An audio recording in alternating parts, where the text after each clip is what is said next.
Salmo de número 46. Diz assim o texto: Deus é o nosso refúgio e a nossa fortaleza, auxílio sempre presente na adversidade. Por isso não temeremos, ainda que a terra trema e os montes afundem no coração do mar, ainda que estrondem as suas águas turbulentas e os montes sejam sacudidos pela sua fúria. Há um rio cujos canais alegram a cidade de Deus, o santo lugar onde habita o Altíssimo. Deus nela está, não será abalada. Deus vem em seu auxílio desde o romper da manhã. Nações se agitam, reinos se abalam, ele ergue a voz e a terra se derrete. O Senhor dos exércitos está conosco. O Deus de Jacó é a nossa torre segura. Venham, vejam as obras do Senhor, seus feitos estarrecedores na terra. Ele dá fim às guerras até os confins da terra. Quebra o arco e despedaça a lança, destrói os escudos com fogo. Parem de lutar, saibam que eu sou Deus. Serei exaltado entre as nações, serei exaltado na terra. O Senhor dos exércitos está conosco. O Deus de Jacó é a nossa torre segura. Curve sua cabeça, feche seus olhos.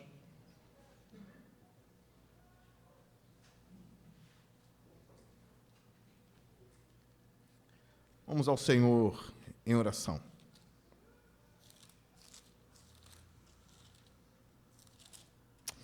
Senhor Deus, fala através de mim, Senhor. Fala ao coração dos meus irmãos, que eles possam testemunhar que o Senhor falou entre nós hoje, Pai.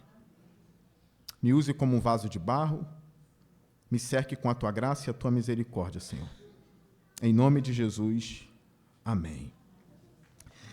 Meus irmãos, eu vi uma cena esses dias de um cachorro da raça Pinscher, aqueles cachorrinhos pequenininhos, né? E ele estava latindo bravamente para um cão de grande porte, mas tinha uma porta de vidro que separava ele do cachorro de grande porte. E ele latia com uma valentia terrível. Esses cachorros são valentes.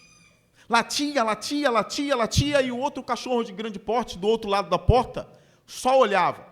Até que o dono do cachorro Pinscher, que é o mesmo dono do cachorro de grande porte, resolveu abrir a porta e ver qual é a reação do Pinscher. Na hora, aquele cachorrinho parou de latir, abaixou a cabecinha e ficou com medo do cachorrão. Por que eu inicio assim? Nós, por vezes, somos muito valentes em cenários onde não requer muita coragem e muita fé. Nós reagimos com valentia em cenários que são fáceis. Em alguns momentos, porque eu vou falar que outros têm reagido mal até em momentos fáceis. Mas é muito fácil dizer que tem fé e que confia que Deus é grande, quando o problema que está à nossa frente é um problema pequeno. E quando o problema se torna grande, parece que a gente coloca Deus como inferior ao problema, não com a nossa teologia. Na nossa teologia, Deus continua grande. No nosso conhecimento das Escrituras, Deus continua sendo grande. Eu me refiro à nossa postura em relação aos grandes desafios da vida. Deus precisa estar acima dos grandes desafios da vida para que a gente possa reagir com mais coragem, com mais fé, com mais confiança e dizer, por exemplo, como o salmista do Salmo 57, ainda que um exército se levante contra mim, não temerei mal algum. Esse salmo é um salmo que diz que Deus é o nosso refúgio, é a nossa fortaleza. Mas quando esses grandes problemas se levantam em nossa vida, qual tem sido a nossa reação? Se não a desse cachorro Pinscher que abaixa a cabecinha. Estou latindo enquanto não tem perigo. Quando o perigo realmente se torna real, eu abaixo a minha cabeça, eu recolho a minha fé, eu entro em desespero e parece que o Deus que eu professo não é o mesmo Deus em que as minhas ações têm uma relação de coerência com o tamanho dele. Pensemos nisso. O salmista começa dizendo: Deus é o nosso refúgio e a nossa fortaleza, auxílio sempre presente na adversidade. Repare, ele está dizendo: Deus é o nosso refúgio. Nesse salmo não há base para você dizer que Deus aparece de vez em quando para salvar você. Não há base para você dizer que Deus aparece um mês sim, um mês não. Deus me ajudou no ano tal, mas no outro ano ele não me ajudou. Não há espaço para isso nesse salmo. O salmo diz: Ele é o nosso refúgio. Ele é a nossa fortaleza. Ele é auxílio sempre presente na hora da angústia. Sempre é sempre. Toda a nossa vida, em toda a nossa vida, enfrentamos inúmeros gigantes. Inúmeros gigantes. Mas a gente precisa saber o seguinte: não é no momento apropriado e que Deus aparece. Não, é sempre. Deus sempre aparece na hora da adversidade. Um grande exegeta diz o seguinte, que é como se Deus estivesse agora exaltando a sua prontidão em ser achado pelos seus santos. A prontidão de Deus em ser achado. Dá para descobri-lo, porque ele está ali. Eu me lembro que na época de escola, eu não sei se ainda é comum hoje, né? A professora sentava e nem olhava muito para a classe. Ela dizia assim: João, e o João dizia: presente, professora. Pedro, presente, professora. Leonardo, presente, professora. Era comum antigamente. É como se no dia da adversidade, claro, sem a autoridade de uma professora, porque eu sou servo, é como se no dia da angústia, no dia da adversidade, eu dissesse assim: Deus, e o Salmo 46, presente. Eu estou aqui. Deus, momento da angústia chegou. Deus, presente. Eu compareci.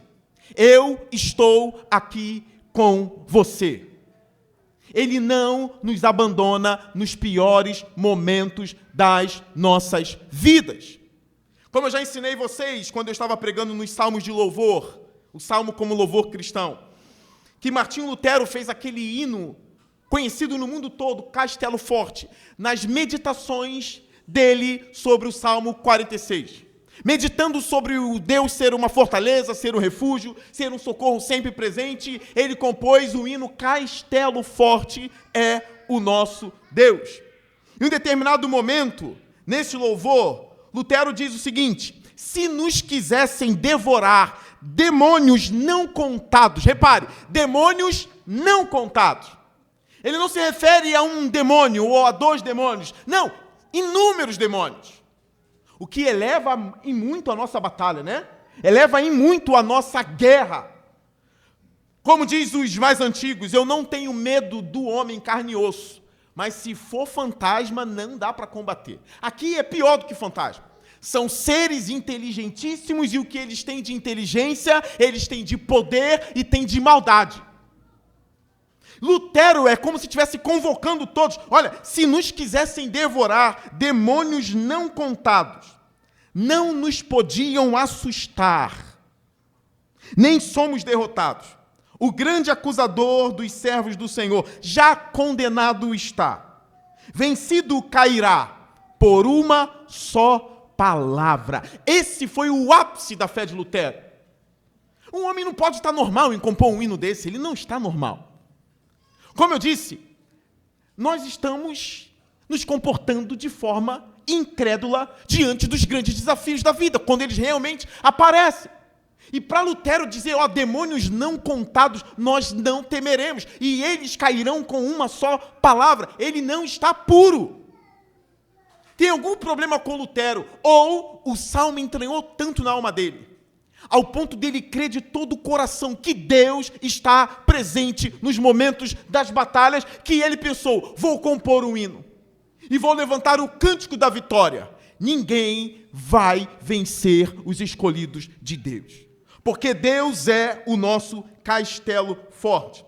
Eu peço que os irmãos continuem acompanhando, porque no final eu terei algumas aplicações, como eu fiz no domingo passado. Especialmente nesses dias eu estou deixando as aplicações para o final. Verso 2. Por isso não temeremos. Repare, Por que a gente não teme? De novo, eu abro um parênteses. De novo, nós tememos sim. Temos fraquejado. Precisamos nos aprofundar nesse salmo. Ler, reler, para que a gente fique mais forte. Por quê? O salmo diz, por isso não tememos. Não tememos por quê? Porque Deus está conosco.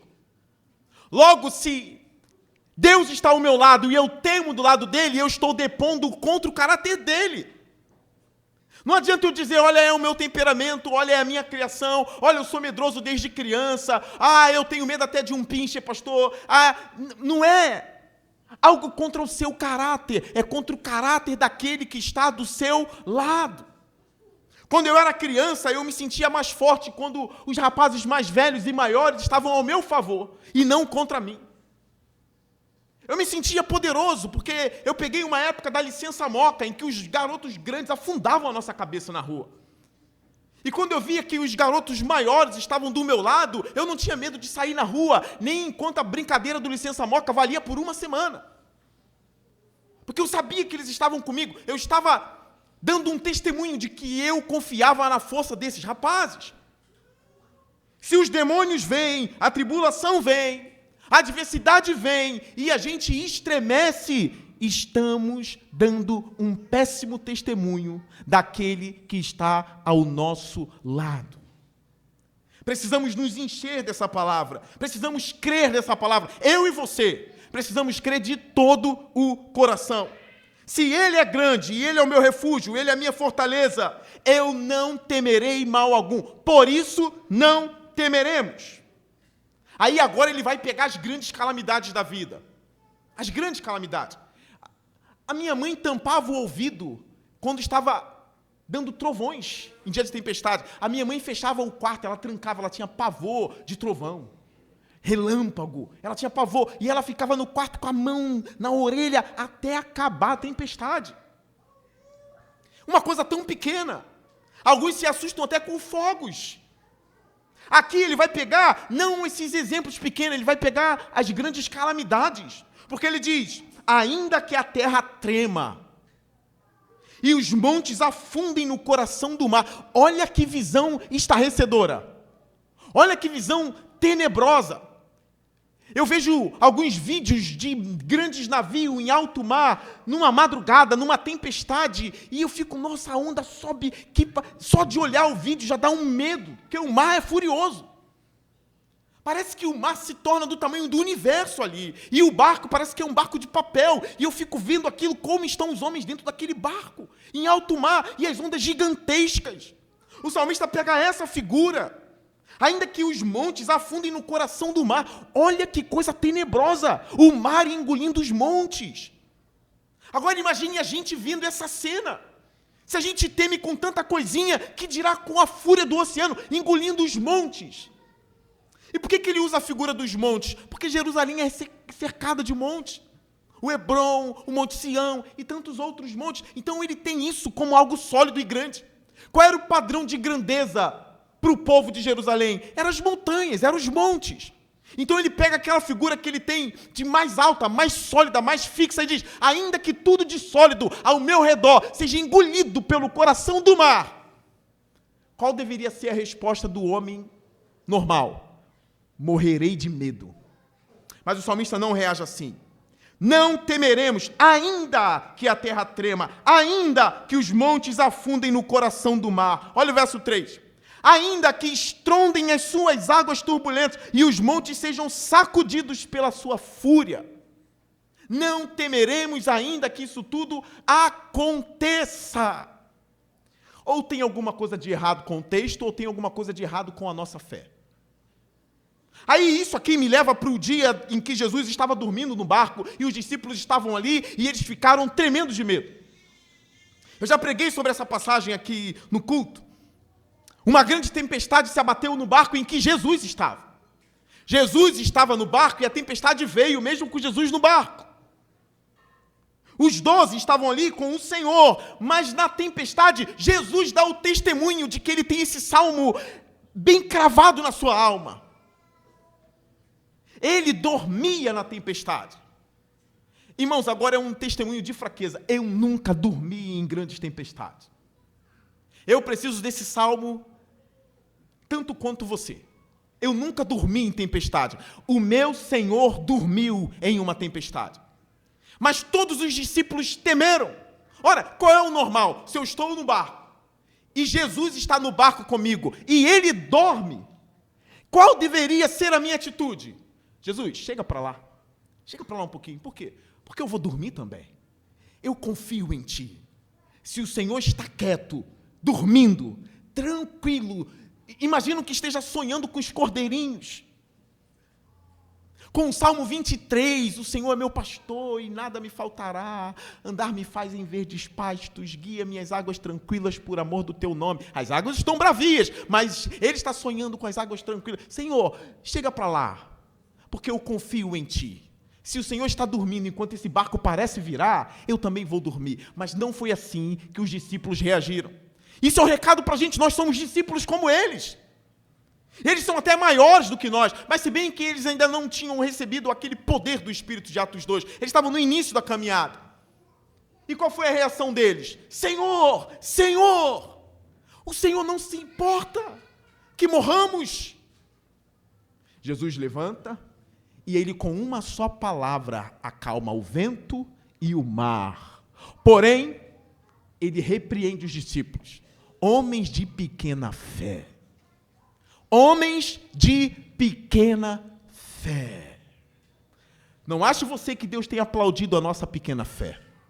Não ache você que Deus tem dito, é tão fofinho, a fezinha dele é tão pequena. Ele exorta e ele repreende.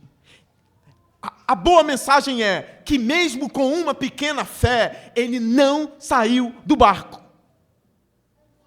Qual seria o normal? Vocês não prestam mesmo, né? Deixa eu mergulhar e nadar até a próxima praia.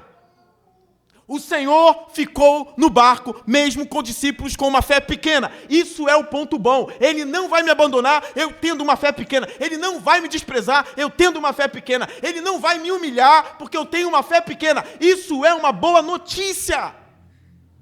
Mas qual é a notícia pesada? É que ele não vai me deixar confortável com uma pequena fé.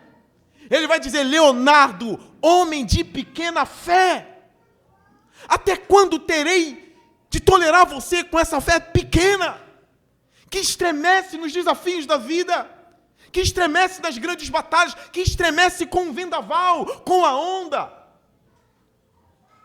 Por isso o salmista apega a figura mais tenebrosa. Terremotos, montes sendo engolidos por mar. E qual é a resposta dele? Ainda assim, nós não temeremos. Ainda assim, nós não teremos medo. Vocês se lembram que nos estudos de quarta-feira, eu dei alguns exemplos que tem irmãos que têm medo até de abrir e-mails? Irmão, por favor. Tem irmãos com medo de ler determinadas mensagens do WhatsApp, de ver o que o patrão está falando, de abrir a caixinha de mensagem do Instagram. Que medo é esse? Que medo é esse? De onde vem isso? Como você ficará de pé nos grandes desafios da vida, se você teme uma mensagem, se você teme uma ligação? Tem crentes que o coração só falta saltar pela boca quando o celular toca. Eu sei que às vezes está lidando num momento de fraqueza, num momento de grande sensibilidade e enfrentando muitos desafios. Mas isso não é normal. Não é normal tremer quando um celular toca. Não é normal. Bem, eu disse que eu deixaria as aplicações para o final. Estou testando como vocês reagem a isso. Verso 4. Há um rio cujos canais alegram a cidade de Deus. O santo lugar onde habita o Altíssimo. Deus nela está, não será abalada. Deus vem em seu auxílio, desde o romper da manhã. Nações se agitam, reinos se abalam. Ele ergue a voz e a terra se derrete. O Senhor dos exércitos está conosco. O Deus de Jacó é a nossa torre segura. Bem, eu acho que esse salmo é um salmo da presença. É necessário fazer uma teologia da presença. Porque ele está presente nos momentos de angústia. Ele é socorro bem presente. Aqui no versículo 4, no verso 4 em diante, especificamente no 7, o Senhor dos Exércitos está conosco. No decorrer do Salmo, nós veremos ainda no verso 11, Ele está conosco. Nós vemos que eles criam que Deus estava em Jerusalém. É um salmo sobre Jerusalém. Provavelmente ele foi escrito no momento em que Senaqueribe ameaçou Jerusalém. E Deus venceu a batalha sem os israelitas levantarem a espada. Mas eles viram Deus nas águas, abrindo o mar.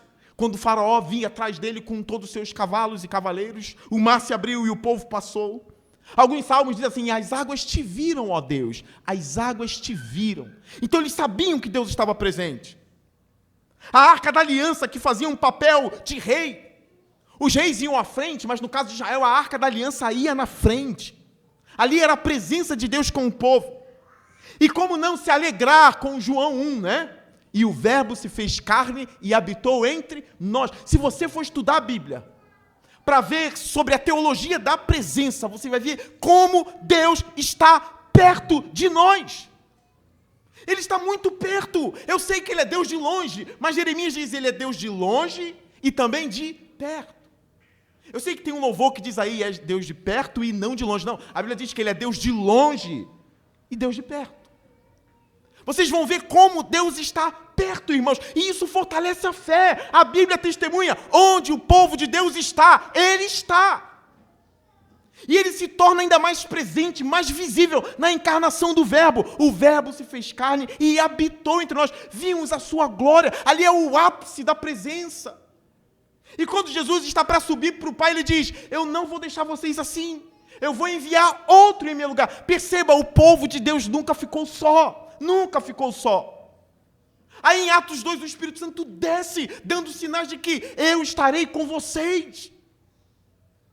Apocalipse, ele anda entre os candelabros, ele anda no meio da igreja. Mateus 28, e eu estarei com vocês até a consumação dos séculos. Encarnem isso e o medo vai diminuir. Encarnem isso. O Senhor dos Exércitos está conosco. Deus de Jacó é a nossa torre segura. Reparem na expressão. O salmista não é louco. O salmista diz que Ele é uma torre alta, Ele é a nossa proteção. Ele está nos momentos difíceis, nos momentos bons, porque Ele caminha com a igreja. Ele está conosco agora nesse culto. Isso aqui é mais do que se arrepiar no culto. Isso aqui é mais do que sentir a presença. Não é sentir a presença, é ter a certeza da presença. Não porque eu sinto, mas porque o Salmo diz, Ele está conosco. Não porque eu sinto, é porque a Bíblia diz, Ele está conosco. A fé não deve morrer em tempos difíceis. É justamente aí que ela encontra o seu propósito. Eu vou repetir, a fé não deve morrer em tempos difíceis. É justamente aí que ela encontra o seu propósito. Spurgeon, comentando esse texto, ele diz o seguinte, Deus não é como as andorinhas que vão embora no inverno.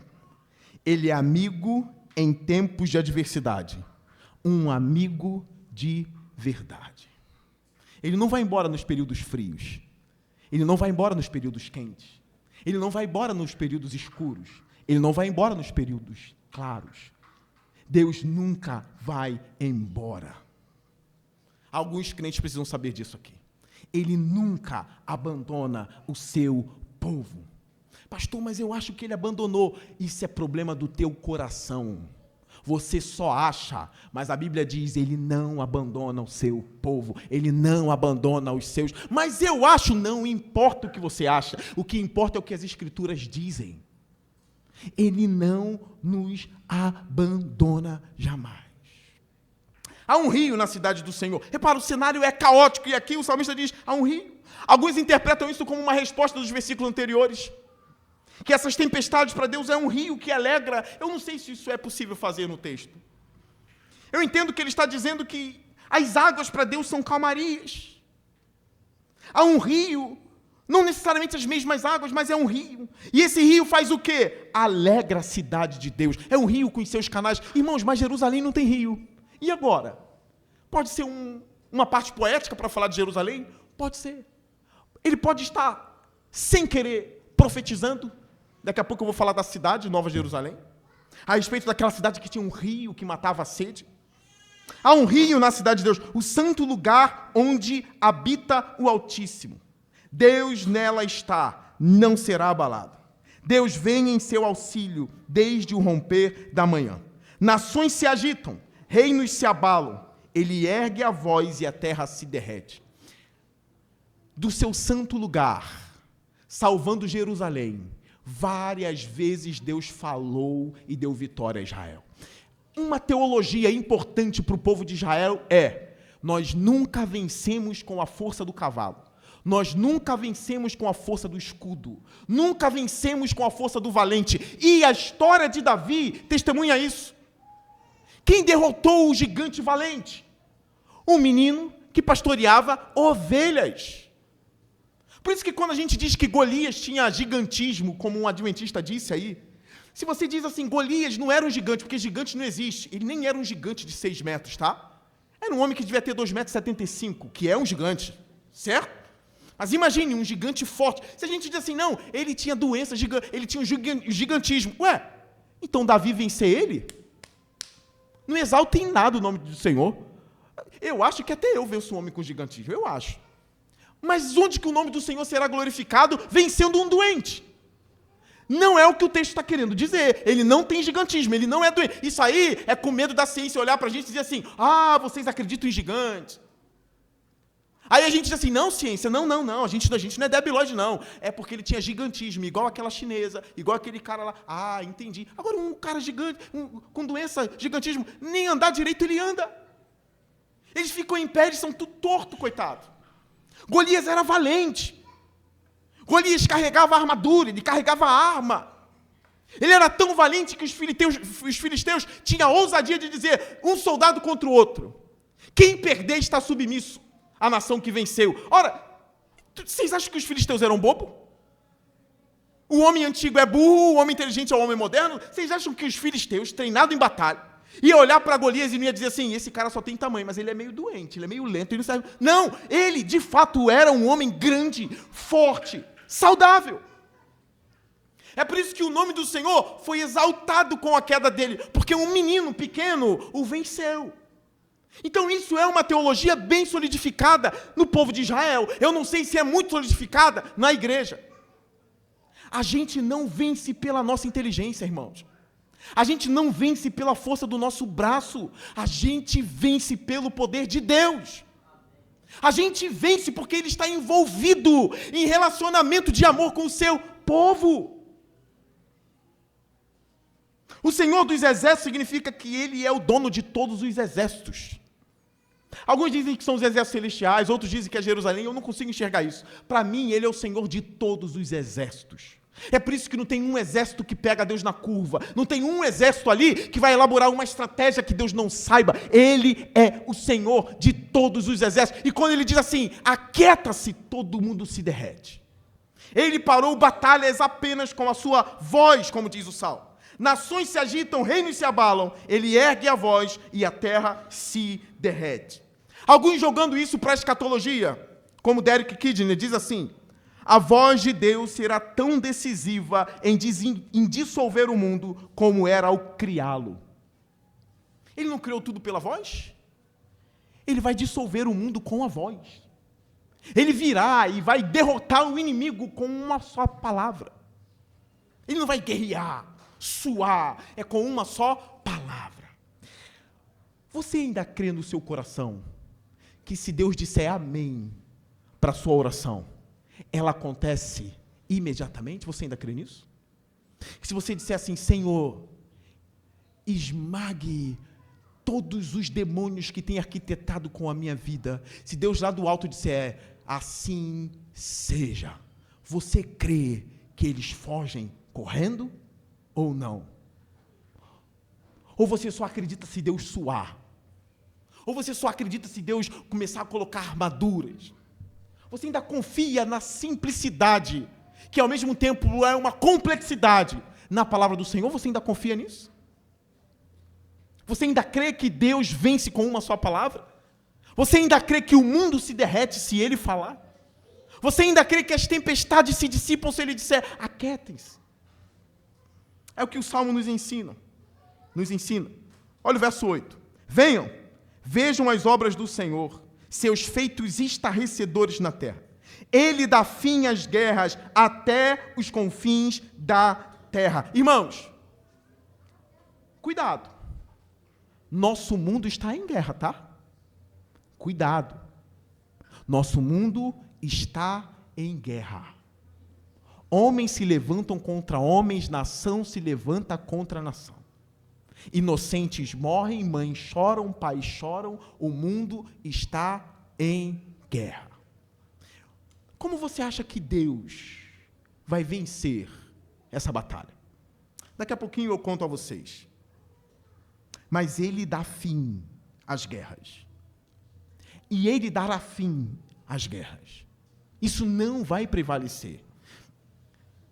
Eu ainda me lembro como nós reagimos com o Covid. Eu ainda me lembro. As igrejas temeram. As igrejas temeram. Quem acredita fielmente que Deus tem o domínio sobre tudo, até ficou mais calmo. Mas as igrejas temeram. Eu peguei Covid. E eu lembro que eu estava bem com Covid. Até ficar ouvindo as notícias dos jornais. As pestes, isso é uma peste, é uma praga. E eu lembro que quando os jornalistas diziam assim, homens saudáveis estão morrendo, porque do nada ficam sem respirar e já são levados e morrem no hospital. Na hora que eu ouvi a notícia, eu comecei a ter falta de ar, na hora. E eu me julgava um homem saudável, né? Homens saudáveis estão morrendo, o ar prendeu. Na hora. Aí eu falei, eu vou parar de ver essa notícia, que eu vou morrer em casa se eu continuar vendo isso. Não vai dar nem tempo de chegar no hospital. E aí, algumas conspirações, né? Os homens que guerreiam contra outros homens criaram um vírus. Eu falei, cara, os caras vão matar a gente. Não é possível. A gente se enfraquece e eu não confio no coração do homem mesmo, mas eu não posso provar se é conspiração ou se não é conspiração. Eu falei, cara, o que está acontecendo com a gente? A nossa igreja fechou durante 3 meses. Irmãos, como eu preciso confiar mais no Senhor. Como eu preciso ter a coragem de Esté, né? Se eu morrer, morri. Se eu perecer, pereci. Deus seja louvado por isso. Continua. Ele dá fim às guerras até os confins da terra. Ele quebra o arco. Ele despedaça a lança. Ele destrói os escudos com fogo. Parem de lutar. Como seria bom se esse pare de lutar fosse assim? Vocês, meus servos, abaixem a espada, porque eu vou lutar por vocês. Como seria bom, né? Descansem. Guardem a espada. Não lutem, não. É meu, somente meu, todo o trabalho. O seu trabalho é descansar em mim. Seria muito bom. Mas não parece ser o que o texto está dizendo. Quando Deus diz, parem de lutar, saibam que eu sou Deus, Ele está dando uma ordem ameaçadora aos reinos do mundo. Como Deus parou a guerra? Quebrando o arco. Como Deus parou a guerra? Despedaçando a lança, pegando e plá! Como Ele parou a guerra? Destruindo os escudos com fogo. Então, quando Ele diz pare de lutar, Ele está acabando com a guerra, destruindo as armas. Destruindo os reinos, nós vamos ver isso no livro de Isaías, no livro de Apocalipse. Ele dá fim às guerras usando força, despedaçando, irmãos. Homens serão despedaçados com a manifestação do Senhor, e eles têm sido despedaçados até hoje. Essa ideia de que Deus para a guerra dizendo, meus fofinhos, por favor, parem. Como Jesus entrou no templo, quando o templo se tornou um covil de ladrão. Ele entrou com um chicote na mão, dando chicotada em todo mundo, quebrando as bancas, destruindo tudo. Deus acaba com a maldade do mundo, com a sua ira, com a sua fúria e com o seu poder. Isso é uma verdade bíblica. Foi assim que Ele parou Senaqueribe. Foi assim que Ele destruiu os egípcios. Foi assim que Ele derrotou a Babilônia. E foi assim com todos os reinos desse mundo. Foi assim que Ele acabou com Israel. E é assim que Ele vai colocar fim à maldade do mundo, com o uso da força, com o uso do seu poder. Parem de lutar. Saibam que eu sou Deus. Serei exaltado entre as nações. Serei exaltado na terra. Os mais ressentidos e orgulhosos vão dizer, que Deus amostradinho, só Ele quer ser exaltado e eu não posso ser exaltado. Irmãos, Deus ser exaltado na terra significa destruição dos maus e a paz estabelecida para todo o mundo.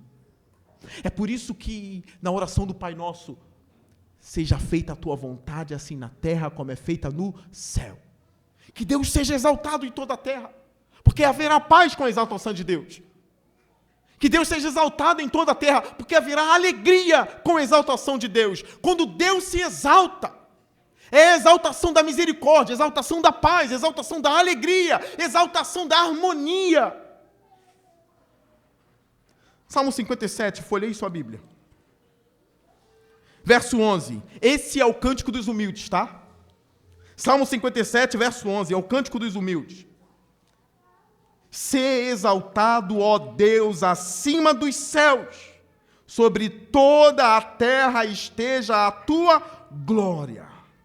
Sê exaltado, ó Deus, acima dos céus, e sobre toda a terra esteja a tua glória. Esse é o clamor dos humildes. Senhor, exalta o teu nome no Brasil, exalta o teu nome no mundo, Senhor. Seja exaltado em toda a terra, porque a nossa vida e o nosso trabalho é para a exaltação de Deus. É para o domínio do Senhor acontecer. Agora, eu quero terminar aplicando o texto a vocês. Irmãos, nós vivemos na geração mais medrosa do século XX. A geração em que os meninos de 18 anos só são corajosos no videogame. Fizeram um estudo e viram que até meninos de 18, 19 anos, homem com 19 anos, estão com a testosterona 70. Homens de 19 anos. Por que será? Somos a geração mais medrosa. O que está havendo com a gente? Alguns dizem que é alimentação. Pode ser. Mas eu também creio que é uma perda da fé e da confiança em Deus. A obediência da palavra do Senhor. Martyn Lloyd-Jones, ele ressalta alguns pontos aqui para o medo e a desconfiança. Pode ser seu temperamento, tá? O Dr. Martyn Lloyd-Jones fala isso. Pode ser seu temperamento. Você, desde criança, pode ser um cara mais medroso mesmo. Às vezes, seus hormônios estão bem, mas você é assim. Temperamento. Pode ser os hormônios também. Verifique isso. Incredulidade. Ele diz que uma vez uma mulher veio até ele, membro da igreja, e disse assim, eu não acho que eu sou cristã. Ele disse, mas por que você não acha que é cristã? E ela disse, porque eu acho que se houver a perseguição da igreja e eles pegarem meu filhinho de 3 anos, eu nego Jesus na hora. Mas o John dizendo, essa mulher, ela está inventando um futuro que ela nem vai passar. Ela está no país de Gales, Inglaterra. Ela não vai passar. Então, olha só, ela inventou uma coisa. Porque isso realmente é um problema real na mente dela. Ela inventou uma coisa. E isso tem abalado a fé dela, uma coisa que nem existe. E ela disse que ela não é cristã por causa disso. Agora, imagine ela diante de um problema real. O Dr. Martyn Lloyd-Jones cuidou dela. Deu as palavras corretas para ela. Outra coisa, precisamos vencer nossos traumas, tá? Precisamos lidar com os nossos traumas. Principalmente com os traumas que têm nos paralisado. A gente está dando desculpa para ter uma fé pequena por causa de traumas. Ah, pastor, porque eu tive trauma, ou porque eu passei por isso, eu passei por aquilo. O Salmo 46 não é apenas para algumas pessoas específicas. O Salmo 46 é para quem teve trauma. O Salmo 46 é para quem está doente. O Salmo 46 é para quem está com a fé abalada. O Salmo 46 é para quem está deprimido. É para quem está ansioso. É para todo crente. O Salmo 46 não é só para o valente, não. Ele é para que toda a fé da igreja esteja pautada e firmada no Deus poderoso, que estremece céus e terra. Agimos como desesperados ou com desespero em acontecimentos normais da vida. Isso é verdade. A pessoa está desesperada, está tremendo, está chorando. E o que houve? Ela perdeu a data da prova. Meu Deus. Ela perdeu a data. Tudo bem. Aconteceu alguma coisa, ela ficou doente. Pessoas tratando momentos normais da vida com desespero. Aprenda uma coisa. Desespero é para momentos desesperadores, tá bom? O desespero é para momentos desesperadores. Um filho cai da laje. Aí é o desespero. Agora, por que o desespero? Ah, pastor, porque eu acho que eu fui muito mal na entrevista de emprego. Tudo bem, não é um bom momento. Mas não é para você se desesperar. Desespero é uma outra coisa. E o Salmo ainda nos dá força para que a gente nem se desespere em momento algum. Em momento algum. Irmãos, eu temo diante dos meus temores. Eu temo diante dos meus temores. Como eu disse no início, isso fala muito sobre como eu vejo o caráter de Deus. Não façam isso, irmãos. Não façam isso. Sejam fortes em todos os momentos, irmãos. Eu sei que isso parece ser, assim, parece ser uma pregação impossível. Mas a gente tem se abalado por pequenas coisas. Pequenas coisas. Todo mundo aqui conhece alguém que não tem mais saído de casa. Por quê? Todo mundo aqui conhece alguém que é medroso e tem medo de tudo. Por quê? Não seja dominado pelos traumas do seu coração, não seja dominado pelo temperamento do seu coração, seja dominado pelo Salmo 46.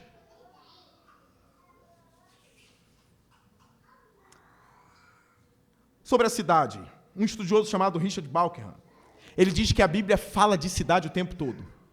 Principalmente o livro de Apocalipse fala de cidade. E há uma tensão entre duas cidades. A cidade celestial e a Babilônia, que é uma cidade. As duas são representadas por duas mulheres. A Babilônia é representada por uma prostituta. E a cidade celestial por uma esposa. Repare, em Apocalipse, a esposa do Cordeiro não é a igreja. Em Apocalipse, a esposa do Cordeiro é a cidade celestial. Eu peço que você vá para Apocalipse 21. Eu já estou caminhando para o final. Apocalipse, capítulo 21. Isso é real. Eu já li esse texto para a igreja, mas eu quero reler e contar algumas coisas para os irmãos. Isso aqui não é uma fábula. Apocalipse 21, versículo 1. Então vi novos céus e uma nova terra, pois o primeiro céu e a primeira terra tinham passado. Repara, eu não creio mais que Deus vai jogar a criação fora. Eu já criei nisso. Eu não creio que Deus vai jogar a criação fora. Eu creio na restauração da criação. Assim como o meu corpo não será jogado fora, mas ele será restaurado. Ele será revestido de perfeição e ele será incorruptível, mas será o meu corpo. Assim eu creio que será com o planeta Terra. Ele não será jogado fora, mas ele será restaurado.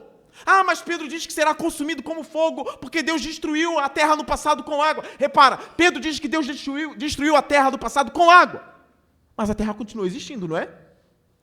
Então, com fogo, a mesma terra continuará existindo, mas de uma forma restaurada. Romanos 8, diz que toda a criação tem expectativa da revelação dos filhos de Deus e da restauração de todas as coisas. Deus não jogará o nosso planeta fora, Ele vai restaurar o nosso planeta. É uma nova terra, mas também é um novo corpo. E é o meu corpo, assim como será esta terra. Parece que os testemunhos de Jeová estão um pouquinho certo nesse ponto, né? É um pouquinho certo. Continua, versículo 2. Vi a cidade santa, a nova Jerusalém. O salmista ama Jerusalém. O salmista do Salmo 46, ele ama Sião. Mas a gente precisa contar para ele de uma nova Jerusalém. Que a Jerusalém terrena já foi destruída. O templo foi destruído. A cidade já foi massacrada várias vezes. Mas aqui João, ele tem uma visão. Eu vi a cidade santa, a nova Jerusalém, essa desce dos céus, que descia dos céus da parte de Deus, preparada como uma noiva adornada para o seu marido. Ouvi uma forte voz que vinha do trono e dizia: agora o tabernáculo de Deus está com os homens. Lembra do Deus presente? Vocês lembram do Deus presente, que está sempre com o povo? Agora o tabernáculo de Deus está com os homens, com os quais ele viverá. Parece um mito, né? Parece fábula. Eu vou viver com Deus. Literalmente. Jesus será a luz da cidade. Essa era vai passar, crente. Não morra com a sua esperança nessa vida. Não morra assim. Não afunde por causa das tristezas dessa vida. Essa vida tem um tempo determinado para passar, para sumir. Não seja pautado com as coisas que destruíram e dilaceraram sua vida aqui. Não seja pautado com isso. Isso vai passar, irmãos. Jesus não veio à toa, ele veio para nos redimir dos pecados, nos tornar filho de Deus e lidar com a sua criação. Ele não vai jogar fora. O mal ele vai dissipar. Mas ele viverá conosco. Diz o texto: eles serão seu povo, ou os seus povos. O próprio Deus estará com eles e será o seu Deus. Ele enxugará dos seus olhos toda lágrima. Não haverá mais morte, nem tristeza, nem choro, nem dor, pois a antiga ordem já passou. Aquele que estava sentado no trono disse: estou fazendo novas todas as coisas. Teremos uma cidade. Teremos o Cordeiro na cidade. Seremos felizes para sempre. Seremos alegres para sempre. Eu quero que minha fé aumente, irmãos. Eu quero que a minha fé aumente. Eu estou esperando o meu Senhor rasgar os céus. Assim como ele foi prometido em Gênesis, né? Quando Deus disse a Eva e a Adão: o descendente da mulher esmagará a cabeça da serpente. Veio Caim, esmagou Abel. Tudo indica que Eva achava que Caim era o descendente que esmagaria a serpente. Porque quando Caim nasceu, ela fez festa, ela fez um cântico. Quando Abel nasceu, ela não vibrou muito não, tá? Ela vibrou com Caim, ele é o meu descendente. Com Abel, ela não vibrou muito não. O que Caim fez? Esmagou o irmão. Não esmagou a serpente. E aí, vieram Enoque, Noé, Abraão, Moisés, e cadê o descendente? Demorou. Aí veio Davi, opa, uma esperança. É o reino inaugurado. Calma, está demorando ainda. E aí vieram os profetas. Muita coisa aconteceu, até que a promessa se cumpriu. Quando o anjo Gabriel disse para uma mulher, agraciada Maria: o Espírito Santo te envolverá, e o fruto do seu ventre é um fruto santo. Ali aquela promessa antiga estava se cumprindo. Do mesmo modo, eu creio que o retorno do Senhor e a restauração de todas as coisas chegará para a igreja. A primeira promessa, a mais antiga, se cumpriu, mas demorou. O texto bíblico diz: assim como vocês viram ele subir, vocês verão ele descendo. Descendo. Vindo nas nuvens dos céus. Esse corpo aqui, mal acabado, meio manco, ele vai restaurar. Você, ele vai restaurar. O diabo será jogado fora. O pecado será jogado fora e nós viveremos alegres com o nosso Senhor, vibrando na cidade do nosso Deus.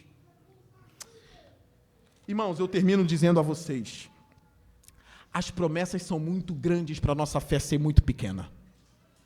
As promessas são muito grandes para a nossa fé ser muito pequena. Que o Espírito Santo levante a nossa fé ao tamanho da promessa. Para que a gente não seja um povo medroso, mas que seja um povo que diz: Ele é o meu refúgio, a minha fortaleza. E eu não vou temer, nem que os montes afundem. Deus está conosco. Curve sua cabeça. Ó Deus, eu e os meus irmãos pedimos mais fé. Tem misericórdia de nós, Pai. Perdoe as nossas falhas, Pai. Perdoe quando a gente negligenciou a fé, Senhor. Perdoe como a gente tratou as dificuldades da vida como algo acima do Senhor. O Senhor está acima dos céus, Pai. E muito acima dos nossos problemas. Eu oro para que o Senhor cuide da fragilidade do nosso coração, Senhor. E eu oro para que o Senhor aumente a nossa esperança na nova terra, na cidade celestial e na vida com Cristo, Senhor. Obrigado por esse momento. Nós cearemos agora. O pão, Senhor Deus, agora não é para matar a nossa fome. O cálice não é para matar a nossa sede, Senhor. Isso é um grande memorial diante do seu povo, ó Deus. Eu abençoo o pão e abençoo o cálice, Senhor Deus. Esse pão representa o seu corpo. Esse cálice, o seu sangue. Obrigado pelo perdão dos pecados, Senhor. Obrigado, porque através do seu sangue, as promessas estão em vigor, Pai. O Senhor veio redimir o mundo, Pai. E na presença de Jesus, queremos cear. Amém e amém.